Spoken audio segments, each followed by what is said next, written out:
bisa show dan ya sebenarnya masih bisa di counter dari timing juga. Harus dipancing dulu sih skill-skill utama dari Kalea dan juga Arlot. Baru Ya. mungkin karirnya lebih bebas. Atau dijawab dengan hero Keyboy nantinya? Bisa juga sih, bisa tentunya. Badang gitu ya. Tapi kayaknya dari Mythic Seal sendiri mereka bakal main tank jungler. Ini bandnya Ya. mau gak mau nih ya tanker aja. Fredrin sudah di-ban tuh satu. Udah habis sebenarnya untuk stok dari tank jungler. Dan yang tadi kita sempat sentuh juga, Om Wawa juga sentuh, mereka tipis. Mereka yang aku simbolkan kayaknya mereka akan Fredrin atau mungkin tank-tank jungler dan ya mereka ban Uranus, ban Fredrin. Ya, ini Akai loh kemungkinan Mythic Seal bisa. Bisa. Kalau mau Akai Arlot kombinasi. Udah jalan terus Vengeance-nya, damage-nya mereka punya nanti follow up dengan Granger juga di belakang. Jadi bakal perfect kalau dikasih Akai ke Mythic Seal. Menurut gue kalau Akai Mythic Seal mereka kuat di draft nanti. Gimana kalau Onyx ngedeny pick dengan ngepick Akainya untuk Akai jadi roamer ya? Bisa. Tapi apakah worth it dulu nih? Ya. Karena untuk mengurangi ya, karena ya masih bisa ya balik lagi masih bisa diakalin dengan assassin yang lain. Yang bisa dipakai Ken, kan Ken juga user assassin ya. Respect Ben sama Kaditanya Sans. Gila Sans, emang ngeri tadi meninggalkan luka di game pertama untuk Mythic Seal. Banyak outplay. Aku tapi tetap expect last picknya untuk Suns ya. Jadi ini buka roamer dulu. Nah, Gatot Kaca yang dibuka. Nah, nanti tergantung nih dua hero-nya baru dikasih apa enaknya untuk Suns. Ya kemungkinan kalau Suns kayak gini Parsha sih. Bisa Masih open juga ya, Oh iya, saya. Parsha belum ada. Tapi Benar. bisa diambil ke Mythic Seal? Tapi nggak mungkin karena ada Gatot Kaca. Dan ada Hayabusa. Dan ada Moskov. Dan Tapi Parsha bisa sih buat follow up kan, follow up Paksa dari aja Kalea ya. Mereka bisa mainin Parsha dengan Akai, Atau Valen diambil kiri. Valen ya. Jadi antisipasi, ada Avatar of the Guardian juga. Kalau ada Farsa nanti bisa ambil Farsanya Feather Airstrike juga. Alice. follow up. Wow, Alice Hime. Oh, Perdana, Alice.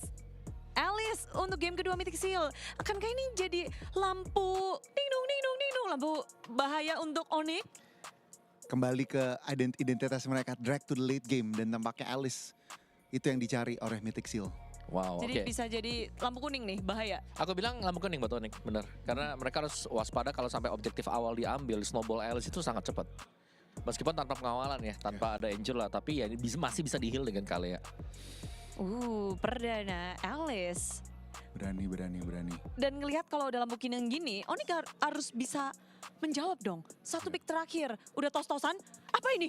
Upi kasih tahu dong. Ya, mereka butuh burst damager sebenarnya Yif. Oke. Yif untuk lebih mengontrol ya, biar Alice-nya mungkin nggak terlalu lama untuk team fight-nya nanti di tengah-tengah. Bisa all glowing one item pertama juga untuk ngejawab at least negasi diskonin regenerasi dan ya ini akan mengerikan sih. Oke, kita kasih rating untuk drafting phase-nya. Mythic Seal 1/10 dan berapa? 1 sampai 10? Karena Alice mungkin 8,5 kali. 8 dari untuk Onyx-nya? 9,5. Wah, Aku Mythic Seal? 9, Onyx 7.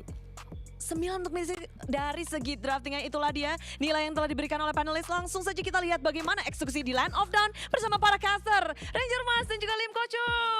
Yes, terima kasih banyak. Tentunya di sini Budi, Clara Monster, Umawa dan juga Joni. Nilai is just a number karena semua balik lagi ke arah eksekusi. Apakah eksekusi para pasukan dari tim Onyx Indonesia berhasil mematahkan unique pick Pagas Strat yang dimiliki dari Mythic Seal? Oke. Let's see ya, satu game dipimpin oleh Onyx. Tapi best of 5 nggak boleh dianggap remeh.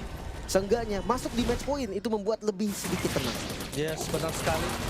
Dimana para pasukan dari tim Onyx Indonesia, mereka harus sadar kembali. Early game mereka harus lebih santai, lebih landai. Kalau mau dapetin point kill, pastikan itu dapat. Jangan sampai mereka terlalu banyak buying time. Pertukaran yang nggak adil dengan hero-hero scaling mereka yang ada 3 biji di sini. Dan gue sebenarnya suka sih last picknya Yif. Karena ya by the way sekarang Alice di jungle gue jarang banget yang ngeliat dia full damage. Seenggaknya seandainya dia full damage itu ada Clock of Destiny. Jadi menurut gue burst damage hero tuh nggak akan cukup untuk makan Alice-nya. That's why ya kayak DPS pasti ini bisa jadi solusi. Contoh ya Yif mungkin kalau memang lebih berani kayak Sapphire Cecilian itu opsi-opsinya juga lah. Dia nggak bisa yang dia nggak bisa di burst lah Alice-nya. Belum lagi dengan sekarang banyak yang bikin brute force juga gitu kan. Karena brute force tuh hybrid damage. bukan cuman fisikal. Hybrid damage bisa dipakai berarti untuk Alice juga. Dari segi emblem seperti biasa normal, tapi untuk Alice ada Impurage. Impurage, Shadow Hunter dan Trill. Trill pasti untuk mempercepat jungle-nya. Tapi Impurage ini ya lumayan lah ngebantu Alice-nya untuk regen mananya jadi lebih masif ketika skillnya connect. Dan jangan lupa untuk Savero di area bottom lane tidak boleh terkena solo kill lagi. Berbahaya waktunya. Dan Arlott di sini akan membuat Lutfi agak sedikit kebingungan dan nanti di team fight besar. Arlott juga harus diperhatikan nih. Ya. Arlott harus diperhatikan. Bukan hanya crowd controlnya aja, tapi dengan dia buying time yang mahal nantinya dan terlalu banyak source skill menuju ke arah dia dan dia nggak bisa keeksekusi, itu bakal menjadi kerugian untuk tim Onyx. Ya.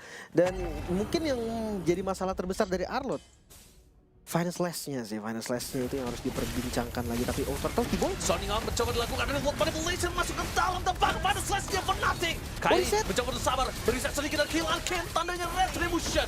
Berhasil didapatkan oleh Onyx Indonesia dengan sangat mudah. Memasang kembali dan Oniko tenggelam dalam lautan Onyx Indonesia kembali. Double kill bahkan di tangan dari Gila Sans. itu dia dengan IOE yang sangat besar. Mereka tahu power dari Povius, mereka tahu power dari Yves. Real World Manipulation dikombinasikan dengan Dark Wave tadi yang connect ke arah 2 target. Alice, yes, Alice adalah hero asuransi. Alice butuh item, makanya Alice gak akan kuat. Alice gak akan bisa untuk bertahan. Dan ya 3-0 bahkan 4 poin kill in total. Onyx mereka mendominasi dengan sangat ekstrim 2300. Wow, turtle pertama 2300. Dan bahkan kita tahu Savero, Hero, Scaling, Sans, dan juga Kairi bakal punya power lebih. Sekali lagi diingatkan buat kalian seluruh warga Jakarta. Jangan lupa untuk nobar di MRT Bundaran HI. Bisa nobar bareng sama seluruh sanak saudara di sana. Dan juga terima kasih banyak yang udah nobar di Warkop. Ini juga tadi ada Warkop Melati juga. Terima kasih banyak yang udah nobar di sana. Dan kita bakal langsung lihat tim Indonesia melaju ke babak selanjutnya. Mari kita kawal semua tim Indonesia di MSC hari ini. Oke, kembali ke patternnya terlebih dahulu ya, Onyx ID. Mereka memang lagi unggul, tapi jangan lupa mereka juga nggak boleh buru-buru. Hero-hero dari Mythic Seal ini bisa ngebalikin keadaan. Let's say Kalea Granger, Kalea Kimi. Ini dua kombinasi yang bagus banget lah. Karena Granger kan dia lumayan burst ya dari Rhapsody dengan Dead Sonata. Dan untungnya kita nggak ngerasain nih Kimi yang punya pressure tinggi di awalnya tuh kurang main. Betul, setuju. Karena pertama Kimi juga sekarang agak cukup bingung untuk melakukan rotasi. Membuat instant damage juga ke siapapun yang dimakan sulit. Sans terlalu jauh, nggak mungkin bisa dimakan. Savero juga dengan Purify-nya, dia akan bertahan. Dan bahkan kalau ngomongin Karel Lutfi, mau coba di-commit berapa banyak buying time-nya. Dan itu yang menjadi kebingungan untuk Nico. Gimana cara dia nyambut Boye? Iya, tapi gue ngeliat gerakannya bagus banget sih. Kiboynya udah jalan ke atas, langsung Lutfi-nya udah nggak pakai lama. Oke, potong. Mau ada Arlott atau apapun Urusan nggak peduli. Dia potong dan jalan sekarang Turtle. Yang dibutuhkan mereka adalah turtle kedua kali ini dan Kiboy berada di garis depan. Bekerja ditangkap di umpan evolusi dan Shadow Kill. Menutup ke arah Kin. Komit menuju ke arah orang terlebih dahulu memutar masuk dari tim Onyx Indonesia berhasil Yoji mendapatkan keuntungan IOG for nothing. Karena Kiboy mau tidak mau untuk menyelamatkan dirinya dan selamat. Ini dia Onyx Indonesia melepaskan turtle-nya untuk komit menuju ke arah orang-orang dari Mythic Seal. Ini keputusan yang tepat dari Kairi. Ya, satu suara, satu gerakan. Satu suara itu dia. Dan selalu dapetin buff nih. Lihat, orange buff-nya dapat. Setiap turtle yang didapatkan. Oke, let's say turtle pertama dia dapetin purple. Sekarang dia dapetin orange-nya. Jadi selalu ada keuntungan berlipat ganda dari teman-teman Onyx ID ketika mereka mendapatkan turtle. Sementara itu Savero selalu win-win solution. Spear of Destruction yang masuk kita team fight. Spear of Destruction yang nggak masuk gua plating. Udah tinggal pilih. Gas terus. Dan mereka team fight 4-5 tadi. Apalagi di awal. Di awal sangat-sangat fine kalau Savero ini nggak mau ngikut. Savero bakal coba untuk bertahan depan sana. Bakal dilindungi lagi Boy. Sans membuat seorang Kun ke jalan untuk pulang. Kun mau tidak mau dia harus perlahan jalan. Karena ingat Kun tidak memiliki flicker. Untuk kondisi saat ini Savero masih dilindungi oleh para pasukan dari tim Onyx Indonesia. Vision 2 terlihat di arah bottom lane menandakan pasti ada satu hero lagi di arah rumput harusnya. Oke, hati-hati ya. Nggak boleh terburu-buru, ingat. Winning condition dari Onyx sudah terbuka dengan sangat-sangat bebas. Tapi Mythic Seal bisa kembalikan. So Kiboy, dia nggak buka di purple-nya. Nice boost. Traction Pulse juga nggak dapetin Sans. Bahkan di depan sana langsung berjuang final slash ke Kiboy yang menerapkan yang defensif. Berhasil dikeluarkan Yoji. Real Manipulation. Ini berhasil untuk membuat tim Mythic Seal nggak berani masuk lebih dalam. Ken mencoba untuk peruntungan dan retribution didapatkan Kairi. Oh no, Ken yang dapat. Karena Kairi nggak punya retribution. Ken berhasil mendapatkan satu bar retribution. Ini adalah the last Ken standing yang ada di MSC 2025. Dari 3 can ya. Dari 3 can ini the last can standing. Sekarang sisa 1 can. Oke, balik lagi nih untuk masuk di skillnya menuju mid game. Kelihatan sangat-sangat jelas Ken ini nggak punya early game yang diinginkan. Jangan lupa memang Alice itu butuh banget item. Karena kalau misalkan dia dipaksa timpa dari awal itu susah banget. Dia kurang dari statsnya. Belum ada damage, belum ada badan. Dan kita masih belum tahu juga nih memang dari Kennya mau ke arah mana. Tapi traction pulse Kiboy coba tahu. Oke, tapi Kiboy dipaksa dan itu dia Tsunami Slim dengan damage dari turret tambahan membuat Kiboy untuk takedown, membuat para pasukan dari tim Onyx mereka kehilangan 1 member. Tadinya tim fight akan diuntungkan dengan modal 1 orang, tapi informasi yang lebih mahal adalah Boye tidak memiliki Tsunami Slam. Jadi Mythic Seal juga nggak berani masuk lebih dalam, Lim. Iya. Respawn time-nya nggak lama juga sebetulnya, tapi pasti ditabrak Mythic Seal. Mereka mau lebih. Lebih Sonic Out terjadi, tapi lihat di belakang sana Sans membuat para pasukan dari tim Mythic Seal mereka kehilangan Boye. Reward manipulation, kali ini nggak boleh masuk lebih dalam lagi. Walaupun satu Spear of Distraction masuk, dia bisa saja steal turtle asal waktu timingnya tepat. Iya. Tadi memang sebenarnya dari Ken-nya juga udah nahan retribution kok. So, Shadow Kill Ken lepas. Flaming Blood tadi membuat out of range dan akhirnya Shadow Kill-nya bisa dihindari. Bisa dihindari, membuat para pasukan dari tim Onyx Indonesia masih mendapatkan keuntungan kali ini. Zoning out coba dilakukan menuju ke arah Purple Buff. Tapi nampaknya Onyx Indonesia memilih untuk santai terlebih dahulu. Mereka nggak mau terburu-buru untuk bisa menumbangkan dan mengambil Purple Buff. Oke. Dengan item yang sama, Hunter Strike Blade of Despair Kairi. Dia tahu nih sekarang dengan Endless Battle yang sudah beda ya. Efeknya War X juga yang mungkin ya dia bikin damage-nya jadi nggak ada karena butuh stack terlebih dahulu kan. Sementara ya bayarannya dia nggak sustain sama sekali. Dia nggak punya cooldown reduction yang cukup. Dia nggak punya spell farm. Tapi fine sih menurut gua. Karena damage-nya pasti cukup. Apalagi kalau dia misalkan mengincar ke arah Alice, mungkin ke arah Nico, ke arah GP dan itu farm. Tapi fine sih menurut gua. Kairi menegangkan Kairi. Kali ini nggak boleh terlalu terburu-buru. Lihat tertancap dalam belakang. Reward manipulation pada slash for nothing. Zoning terjadi dan Lutfi. Apa tahu klub dia? Menangkap Karakin. Tertik dari rumah sana. Kairi masih coba bertahan dengan adanya Shadow Kill yang dia miliki. Lutfi. Walaupun ada traction pulse. Lihat Kiboy di depan mata. Dengan garis yang ditutup oleh Sans Real World Manipulation.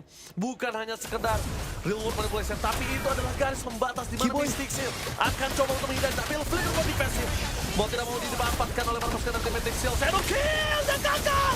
Ternyata berhasil mendapatkan 1 point kill. Kairi almost take down. Dia udah terangkat tadi.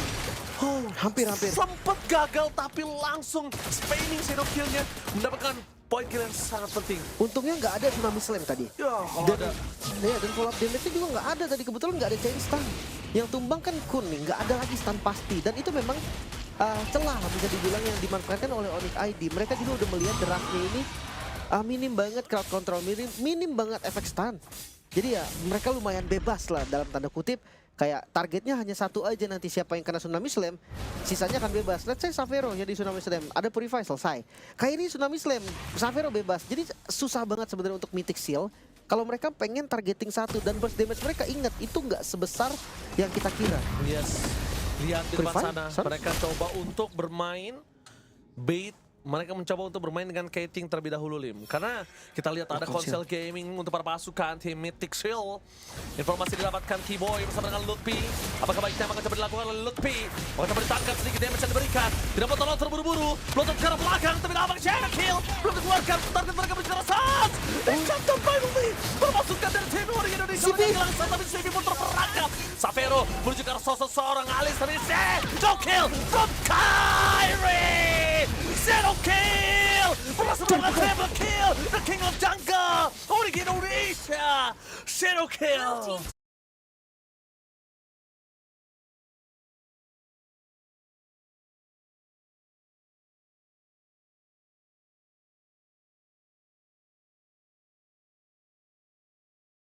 Wow, itu Shadow Kill yang di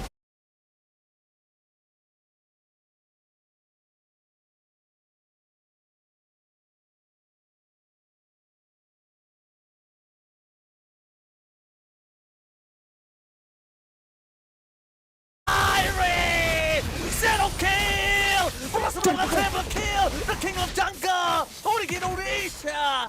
Shadow kill. Wow, itu Shadow Kill yang ditahan dengan sangat lama. Lihat team fight-nya. Dari menit 9:59. Itu dia reward manipulation, dan gue suka pergerakan dari Ken. Dia langsung ngambil bagian belakangnya, tapi ingat Alice ini nggak punya damage yang burst. Dia DPS, dan kalau build-nya memang nggak kalah vertical, DPS-nya juga tidak sakit.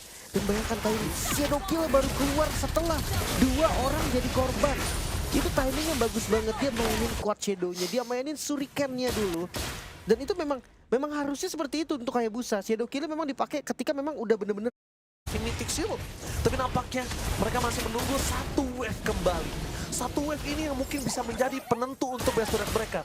Cuma pertanyaannya, Kiboy mau komit apa enggak? Karena mereka juga membutuhkan Kiboy untuk ya.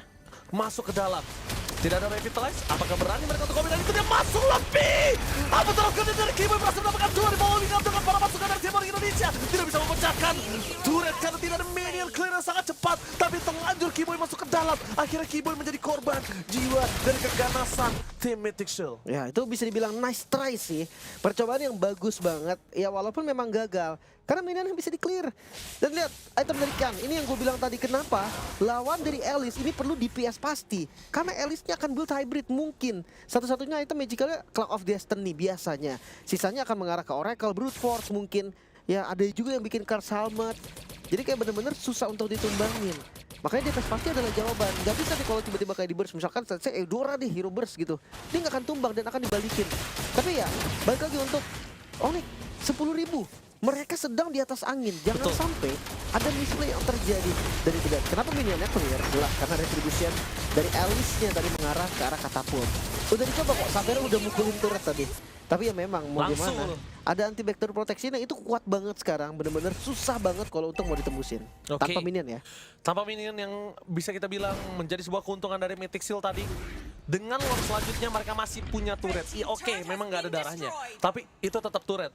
Sehingga kalau misalnya nanti lordnya bisa selesai dengan sangat cepat, mereka nggak akan ada super minion. Komit terus karena Lutfi bukan sebuah jawaban. Karena kalau mereka mau komit karena Lutfi, mereka akan kehilangan momentum. Terlalu banyak waktu yang diberikan Lutfi dan bakal lihat dengan Twilight Armor yang dia miliki. Dia akan lebih sangat sulit terdimakan. Anti burst. Wah, gue suka banget sekarang kombinasi kayak Queen Swing terus kayak Twilight Armor. Beuh, itu kayak punya immortal gitu loh, darah setengah bener-bener tiba-tiba naik lagi, apalagi Clock of Destiny sama Twilight Armor. Itu enak banget sih, bener-bener anti burst sekali. Cuma ya, Lutfi pilihan item yang sangat-sangat tepat juga. Karena bisa dibilang Lutfi ini adalah korban Tsunami Slam. Iya. Dia akan flicker ke depan, akan Dark Wave flicker ke depan. Dan di situ matanya akan langsung ke arah Lutfi. Iya, itu dia. Ditambah lagi, Kiboy, dia tinggal ngebuka. Cuma balik lagi catatan jangan seperti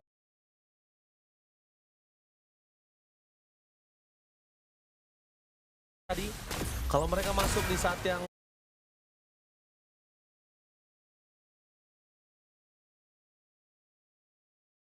mungkin kurang cukup pasti,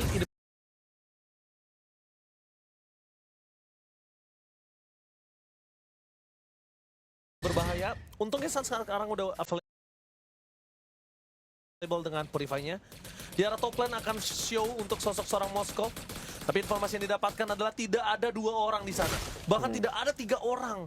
Mereka hanya melihat beberapa orang saja di area pit Lord. Wah, hati-hati nih. Atasnya muncul Onyx. Mereka akan langsung make a move. Entah Wah, itu show. ambil Lordnya. Show. Mereka show. Great dari show akan coba di-commit atau mereka memilih untuk team fight terlebih dahulu. Informasi telah didapatkan. Poking damage telah didapatkan. Lotpe mencoba untuk melakukan zoning out dan nampaknya Ken masih mau masuk lebih dalam. Retribution dan Downward dan Tsunami Slave menangkap Lotpe. Prehitter belakang untuk seorang Sabero. Ken dan sama penduduk Virus List for nothing. Di belakang sana, Kairi akhirnya masuk dan Shadow Kill from Kairi. One last man standing can and wipe out. Triple kill. Urik Indonesia berhasil mendapatkan game yang kedua. Full domination dan one straight boost. Ini bencana untuk Mythic Shield. Match point di tangan para pasukan dari tim Monica ini. Satu langkah lagi untuk sang Raja Langit menuju ke semifinal.